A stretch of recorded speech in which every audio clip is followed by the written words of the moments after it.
Hi guys, I'm Jo and I grew a dog walking business from just me and one lead to a multi-van operation with 5 vans on the road, and now after 17 years I'm planning my retirement. On this channel I want to share with you how to start and grow a dog walking business, scale a pet services business, hire and manage staff, attract loyal clients and build systems that support real small business growth. I'll also break down the mistakes, lessons and strategies that help me turn a solo dog walker job into a successful company. So if you're starting a dog walking business, running a pet care company or looking for proven pet business tips, this channel is for you. Let's talk dogs, business and building something that lasts. And what a better way to start than out on a walk. This is Edith behind me. She's my dog. It's a Friday today and I don't work anymore on Friday, so I'm out walking her at the moment and I wanted to tell you all about... Come on, Ed. I'm going in here because the wind is so bad. Come on. It's a bit sheltered down here.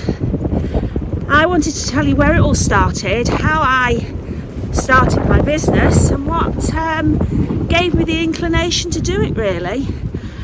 So it all started back in 2009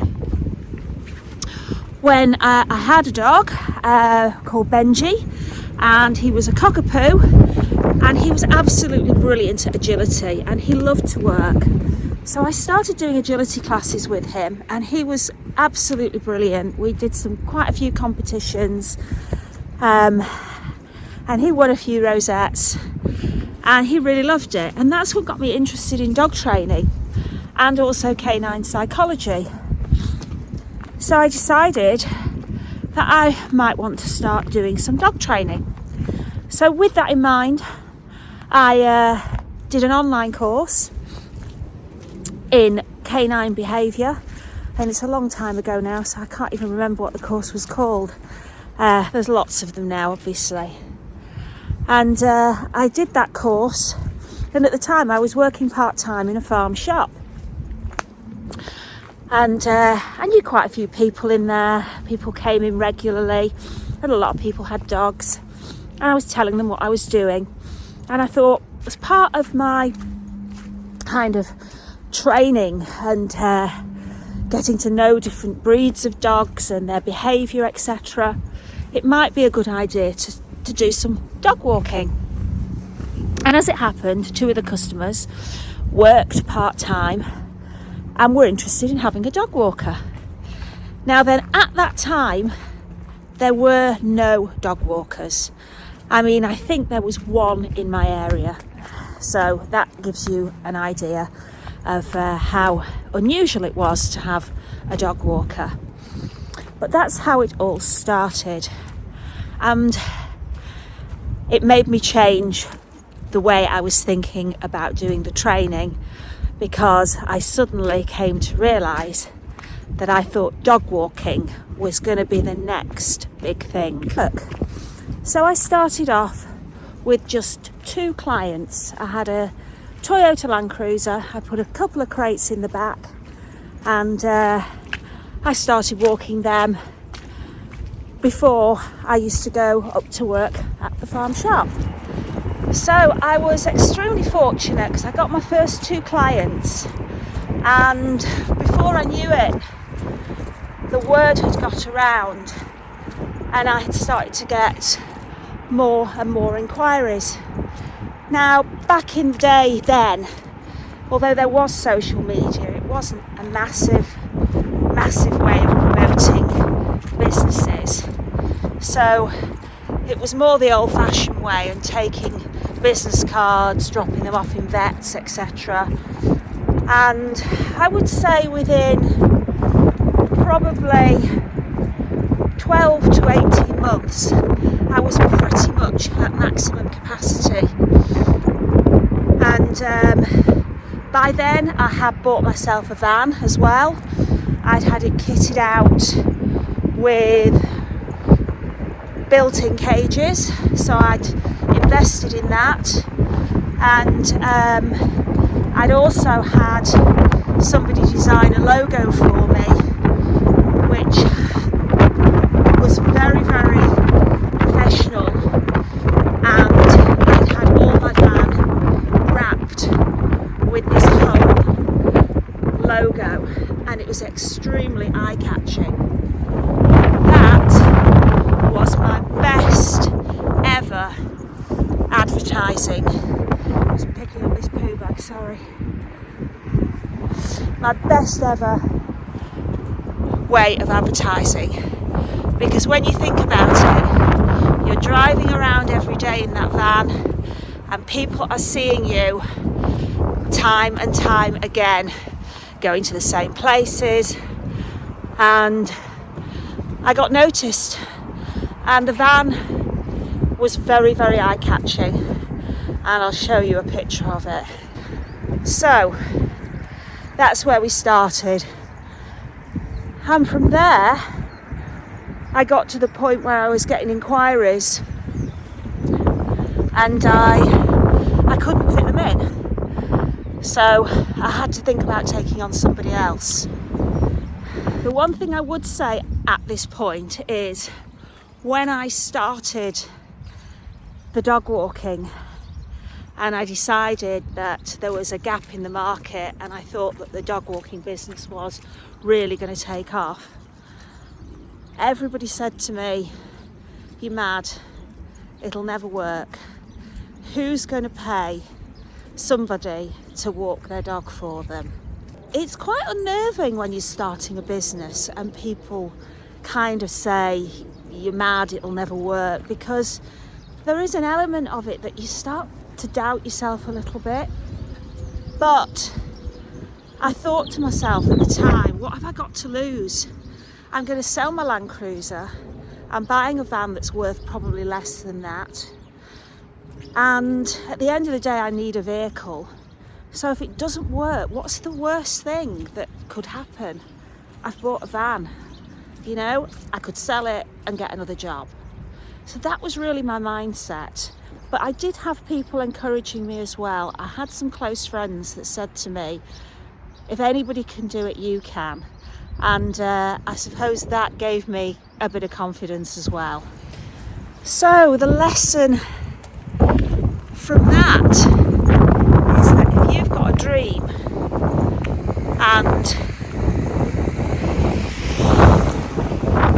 you want to pursue it, if you can see it, you're halfway there. Don't ever give up. It will pay off in the end. Hi guys, I'm back in the office in the warmth out of that cold because it was getting really windy out there, so I thought I'd come back and tell you a little bit more in the peace and quiet of my office. So first things first, I'm going to talk about branding and about your logo and your vehicle and how important it is to get a really good catchy name and a really good logo.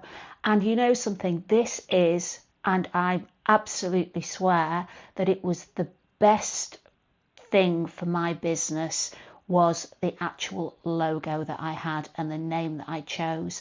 Choose something eye-catching, great colours, something different. Don't go with what everybody else has done. Do something different.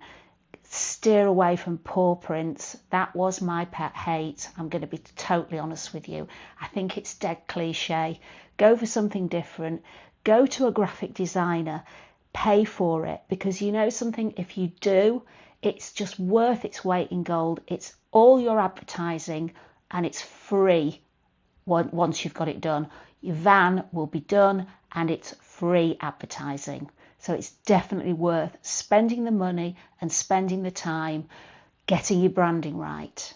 And if anybody has got paw prints on their logos, I do apologise, because I know some people like them, but it's just the one thing that I particularly wanted to steer clear of. So the next thing, and this is all the boring stuff that we've got to get out of the way before I move on to tell you how I managed to grow my business and some of the big mistakes I made, in the process is, first of all, insurance. Okay, really, really important. Make sure you get your insurance and your public liability. There's loads of information online about that. I'm with Protectivity. It's not massively expensive. I'm thinking now off the top of my head it's about £160 for the year. It always depends on your turnover as well, so you've got to give them quite a bit of information, but just make sure you've got your cover. The other thing is some insurance policies do cover you if you have an injury and you're out of work and you're not going to get paid, so look into that, because if it's something that you're relying on, you've got a mortgage to pay or rent to pay, and you have an injury, you break your leg or your ankle, and you literally will not be able to work. So it might be worth looking into making sure you've got cover for that as well. The other things are obviously the social media.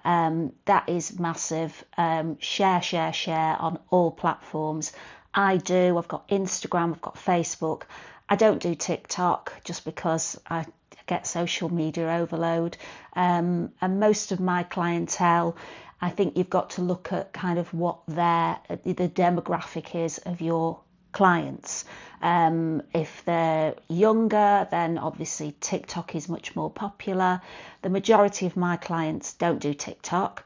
They do Facebook and Instagram. So that's what I use. Other thing is website. Now, I do have a website. I had a website right from the start, but that probably was because social media wasn't as popular then. However, I've still got my website. Whether or not it's necessary now, I don't really know. I do still get some inquiries through. If I didn't have it, I don't think it would affect the business as it is now. However, I do think it makes you look a little bit more professional.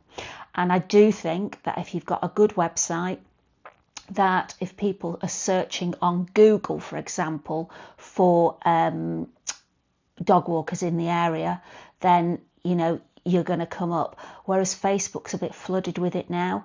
So if you're, wanting to grow your business, it might be worth looking at doing a website as well. You can pretty much do them yourself now. Obviously you have to pay, but it's worth having a look at. Okay, so talking social media, one thing I do want to mention that I think is really important is WhatsApp. I set up a WhatsApp group probably about 2 years ago for all the local dog walkers in the area, because I think it's a great way if you get inquiries and you can't physically fit the dogs in yourself because you're full or it's slightly out of your area, whatever the reason, you can then pass that on to another dog walker. And it's a way of obviously helping other people out, and if you help people out, they will help you out. It's worked for us, and it's not just that, it's helping out with other things. People might have questions and you can help them, give them advice, etc. So I would definitely, now there's so many dog walkers around, that's another great way of getting business. Okay, bank accounts. That's another important subject. One thing I would recommend is that you get a separate bank account so that your clients are paying in to your business bank account. For one, it looks more professional, and two, you'll be thanking yourself for doing it when it comes to the end of the tax year and you have to fill in your self-assessment, because everything that goes into that bank account and everything that goes out, so you pay for all your fuel, all your expenses, anything related to your business that you buy will come out of that bank account, and it will make doing your tax return very, very easy. As for doing your tax return, it is totally up to you. If you're confident enough or you know somebody who can help you, who knows what they're doing to fill in your self-assessment, then you can do it yourself. Personally, I would recommend initially getting somebody, an accountant, to do it, because you'll have things like your the depreciation of your vehicle, etc. And sometimes it can get quite complicated. So unless you know what you're doing, you don't want to shortfall yourself, and there might be things that you could claim for that you haven't put through. So it's important that you get it right, and also you don't want to do it the other way around where you get it wrong and you end up getting a fine. So I would recommend getting professional advice if you're not used to doing a self-assessment. So once you get your first inquiry, the first thing you're going to need to do is go and meet the client and the dog. We call this a meet and greet, and obviously it's a free service that you give to go and obviously evaluate the dog, see whether it's going to be suitable, whether you're doing solo walks or group walks, and also meet the client and explain to them what your services involve. You'll also need to draw up a contract. Now, I'm not going to go through all the details of that because you can research that, and there's plenty of stuff online to help you. Make sure you're covered and you've got all your terms and conditions in place. This is really, really important. So do make sure that you do your research on this. Make sure you've got things in there like your cancellation policy, because I've found with a lot of dog walkers now, they'll get a cancellation in the morning, which means they're going to be down by 1 or 2 dogs, which means they're losing money, and they haven't got it in their terms and conditions that they've got a 24-hour or 48-hour cancellation policy. And the terms are totally up to you. Obviously, you can ask other dog walkers what they do, but just because they do 24 hours doesn't mean to say you can't say I'm going to do 48 hours. It just depends on what your circumstances are. But make sure your contract's in place and that it's watertight, so that if anything happens and somebody says, well, we've cancelled and we're not paying you, you can make it very clear to them that they signed the contract and the terms were that there's a cancellation policy. And when you are going through that, make sure that if there are things that are important, like cancellation charges, that you make it very clear to them, that you're not giving them the piece of paper and saying, sign this, but not explaining to them what it is. Because 99% of the time, people will not read the terms and conditions. You really need to make it clear to them what they are. So talking about contracts, when I go to my meet and greet, I take my contract with me, and it has all my terms and conditions on, and I run through everything with them.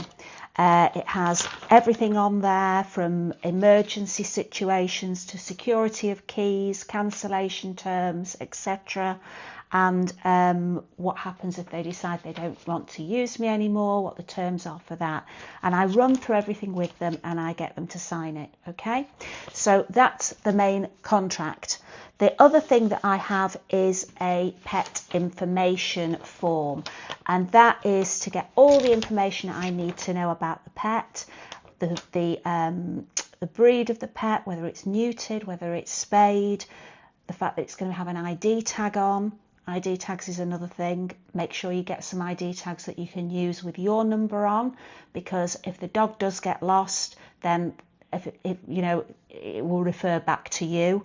Also microchip, any medical advice that you may need to know, such as medications that the dog's on, a feeding schedule maybe, if it's a puppy and it needs feeding, and any other general information such as, is the dog friendly towards children and adults? Has it ever bitten anybody? Has it ever started a fight with another animal?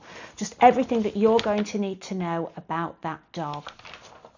And the other thing I have is an off-lead form, so that if the dog is going to be off-lead on group walks, they can sign that, giving me the permission to let the dog off the lead. Now, the other thing that I learnt a big lesson from is times of walks. And a lot of clients will ask you if you can walk their dog at a specific time. Now, the big piece of advice I would say here is never ever give a specific time for walking the dog, simply because if you're busy and you're getting clients that are booking on for a particular day. You don't know what the traffic's going to be like. And if you have said you're going to be at somebody's house for 11 o'clock, there's no way, if you're dropping off, picking up, you don't know how your first walk's going to go, you might be delayed slightly, you're going to put too much pressure on yourself. Once you get started and up and running, you will get into a bit of a routine, so you will know, how long it's taking you to get around. But I would say give them a time frame. So what I generally say is, for my first walk, pickups are between about 9 and 10, and drop-offs will be between 11:30 and 12 o'clock. And then my next pickups will be between, say, 12, 12:30 and 1:45, so that I'm giving them an idea, and I can tell them which walk their dog will be on. They'll be either on first walk or second walk. If it changes, I'll text them to let them know. Because the other thing you've got to remember is, you may put a dog in a group on your first walk, and it might not be suitable for that group. The other dogs, it might not get on with somebody, and you might have to change it to another group. And it's really important that you explain this to the clients, because a lot of people will say to you, I want my dog to be on second walk. Well, it might not be suitable to be on the second walk. And at the end of the day, it doesn't really matter which walk the dog is on, as long as it's getting walked. And I would make that very, very clear. I mean, I used to say to people initially, because they used to always want you to walk at lunchtime. You can't walk every dog at lunchtime. And in their mind, they were thinking to themselves, well, it's splitting the day up, because I'm going out at 7 and I'm coming back at 4, so I want them to go out at 1 o'clock. Well, you can't physically do that for everybody, and everybody is in the same position. And I used to say to people, if I had to have a dog walker and I was going out to work all day, personally, I'd prefer my dog to go out in the morning when it's had its walk, goes back, and it's settled for the rest of the day then. So unless it's a puppy, okay, so puppies need to go out and more regularly. But if it's an older dog, if they can go to bed at night at 10 o'clock and not have to go to the toilet all through the night, then they can go out in the morning and they can stay at home without having to go to bed as well. So that's how I kind of use the analogy of going through the night without having to go to the loo. So I think that's a really important point, and it's the one thing I see coming up time and time again with dog walkers. Well, they want me to walk, can anybody walk a dog at 2 o'clock? I'm like, well, no, because that particular day I might be really busy and I can't get to that dog for 2 o'clock. So do not let your clients dictate to you what time the dog is going to be walked. If you can get the dog on second walk, and that's more preferable, or third walk, whichever, and that's more preferable for them, then yes, of course, do it. And if it works, but if suddenly there's a dog in that and the dynamic isn't right in the group, you might have to move that dog to a different walk. So that leads me on to very nicely to the next really important thing that I learned right at the beginning, and that is about valuing yourself and valuing your business. Now then, I hear a lot on the group WhatsApp of people, because we all share our experiences, and I hear a lot of people telling stories about things that have happened to them with their clients. And one of the common ones is, there's two common ones actually. One of them is, I turned up and they weren't in. What should I do? Well, the answer to that is, you charge them, okay? Do not ever walk away and listen to an excuse, oh, we forgot you were coming. Because as soon as you accept that, you are not valuing yourself at all. You've gone to walk that dog was on your books for that day, and just because they forgot, or they went out, or the dog had a grooming appointment or whatever, and you say, oh, that's fine then, no problem, we'll leave it, you've lost that money for the day. So you haven't valued yourself. If anything like that ever happens to you, straight away, what I would suggest you do, if you feel uncomfortable saying, well, we're going to charge you anyway, straight away, you could say to them, on this occasion, I'm not going to charge you. But unfortunately, if it happens again, we offer a 24-hour cancellation period or whatever, 48 hours, whatever your cancellation terms are, and we will charge you. And I can guarantee it will never happen again. And if it does, they will accept that. By doing it that way, it just softens it a little bit for them, but it puts you in charge of the situation. So that's one of the first things I hear quite regularly. The second thing I hear quite regularly is about payment. Now, whatever you decide to do with your payment terms is totally up to you. My clients pay me, I invoice them as it happens on a Monday, and they pay me pretty much straight away. In 17 years, I'm going to say to you, hand on heart, I have had one client not pay me. So that is something else that I think you have to have in a professional way. Now, I use an invoicing system. I never used to, and that was where I learned my biggest lesson. When I first started, I didn't really have a payment system in place. And when I say a payment system, I mean an invoicing system. So I started out with just a few clients, but it grew very, very quickly, a lot quicker than I expected it to.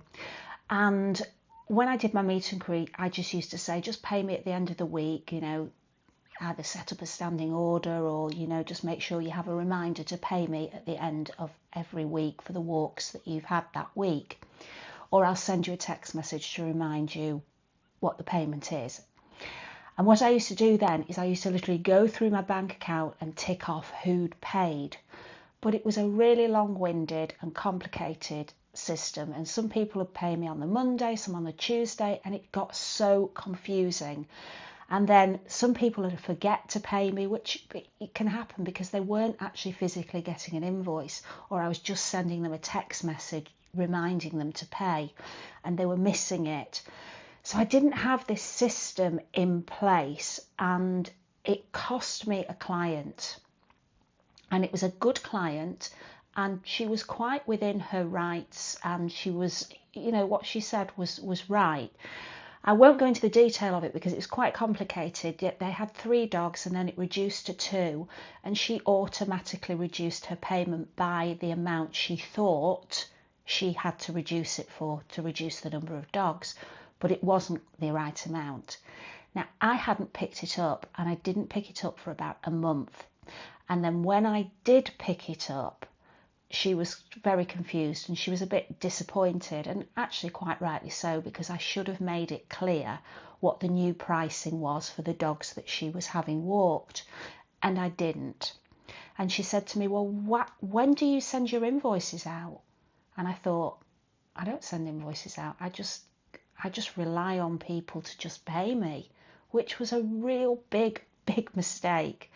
So that actually, although it was a mistake, it taught me a lesson. And I think I'm going to use that analogy because, don't beat yourselves up if you make a mistake, because if you don't make mistakes, you don't learn. So I'm going to say that was a big lesson for me. And straight away, I thought I'm not going to repeat that mistake again, because if you do, it'll just keep coming back and happening again and again. So I ended up losing that client to somebody else because basically she was a bit peed off with me, and quite frankly, she was right to be. She did actually, to be fair, pay me what she owed me after I'd explained to her the situation. But it made me sit down and think I have got to get an invoicing system in place. So I did my research, and I ended up using QuickBooks. Now, it started off quite cheap, and I think it cost me now about £20 a month, but it is worth its weight in gold for me because it is. I have a routine now. Every Monday afternoon, I sit down. It links to my business bank account. So the invoices go out and then the payments come in and they all reconcile with the invoices. So it's super easy for me to see who's paid, and if they've not paid, I can send them a reminder and say, just to let you know, you haven't paid invoice number, whatever it is, and they get that by email or by WhatsApp, however they prefer, whichever system they prefer to use. So the invoicing side of it has been an absolute godsend, and it's made things so much easier for me. So that is something to really bear in mind when you are looking at your payment systems. Keys, forgot to mention that one. Very simple. All my keys are in this box, and I quite simply put a tag on with the dog's name on and no reference to the address. So that's very simple. I think most dog walkers have a very similar system. I know some people do have key boxes on the side of the house, but obviously you have to remember the codes. So, but whichever way, it's pretty straightforward. And obviously not leaving them in your van overnight, making sure you bring them in and keep them safe in the house. The last thing I want to share with you today on this video, because I am going to be doing another video about how I grew my business and how also I got other people to come and work with me, is about areas. Now then, initially when you set up, you will probably take on any inquiry that you could get, which I totally understand. However, it is really important as your business grows that your area is probably no more than driving for 15, maximum 20 minutes to pick up a dog. I would say even 20 minutes is probably a little bit too much. So your pickups, your area's got to be quite tight, and your pickups have got to be all within a few minutes of one another. Otherwise you will spend more time driving, and the more time you spend driving, the less walks you can do. So really your pickups need to be taking a maximum of, I would say, 40 minutes if you're picking up, say, 5 dogs. Then you've got your hour's walk, and then obviously you've got another 40 minutes dropping off. However, as you're dropping off, you should also be picking up. So as you drop one off, you'll go and pick another one up, etc. But you don't really want the dogs to be in the van for longer than 40 minutes. So that's really important as you're growing your business. It might well be that your first client you took on was too far, and you have to say to them, I'm not going to be able to come over anymore, it's taking me too long. And that's where the WhatsApp group with all the other dog walkers comes in handy, because you can then pass that client on to somebody else who is more local to them if you've picked up another client. So just something to bear in mind, keep your area tight. I hope you've found this video helpful, whether you're just starting out or you've already got your own dog walking business. My next video will be about how I grew from being just one person to having 5 vans on the road. That will be coming up pretty soon, so if you're interested in that, then please don't forget to press the subscribe button and also the notifications button. Thanks ever so much for joining me, and I wish you luck in your venture or in your existing business, and I look forward to seeing you next time.